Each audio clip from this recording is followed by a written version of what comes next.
Magandang umaga po sa inyong lahat. Tayo ng magkape at pandasal. Ito po si Cardinal Chito Tagle ng Manila. Pagnilayan po natin ang magaang pagsunod kay Jesus.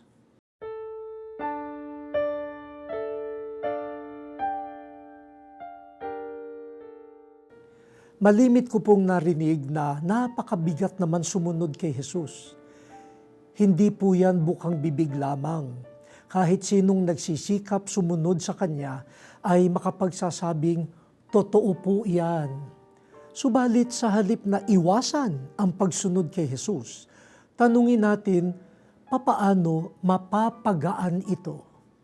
Alam ko may magpapagaan ito sa pamamagitan ng pagbabawas ng krus, ng pagpili lamang ng mga turo na madaling gawin, pag-iwas sa pagkabagabag ng budhi. Pero hindi po iyan ang magpapagaan ng pagsunod kay Jesus. Batay sa karanasan ni Simon Pedro, magiging magaan ang pagsunod kung babawasan ang yabang, pagmamapuri sa sarili, pagpapalapad ng papel.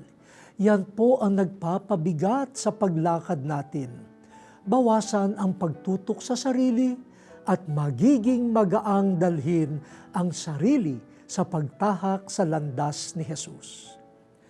O Jesus, hubarin nawa namin ang pagkamakasarili para magaan kaming makasunod sa iyo.